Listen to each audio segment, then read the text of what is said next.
His name is Gabriel Nelson, born in the city.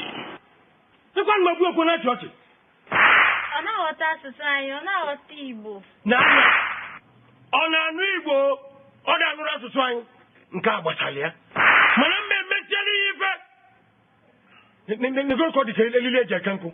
GINI Bahagi.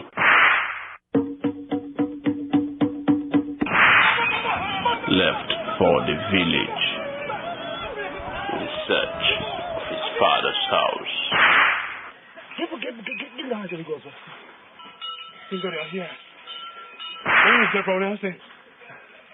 I'm looking for my father's house here in the village.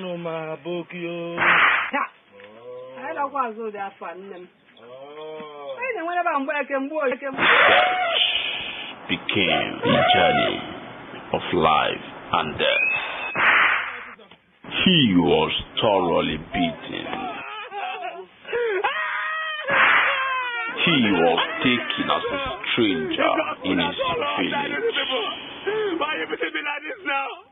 What are you doing this now? What I do? He has a different name. I'm looking for my father's house.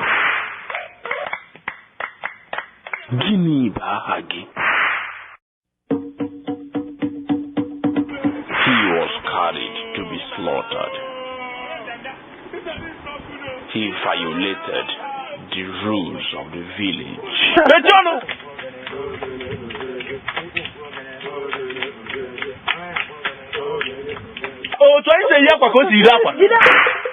The annual festival of initiation.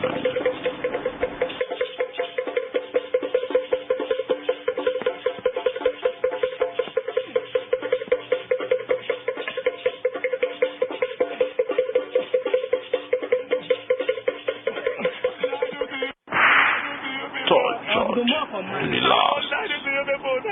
He was tortured to the last. Can you imagine I'm a stranger if I'm a slave in my own community? I have been treated as a slave in my own community. Oh, daddy, have you seen what they've cost me? Come on, time you.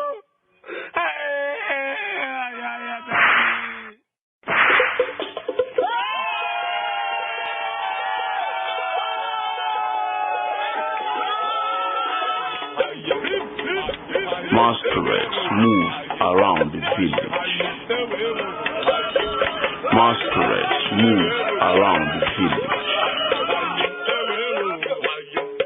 GINI Bahagi.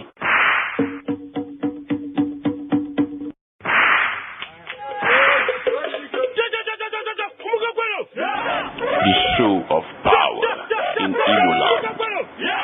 The show of power in Igbo land. Obidike, the great wrestler. Obidike, the great wrestler. GINI Bahagi.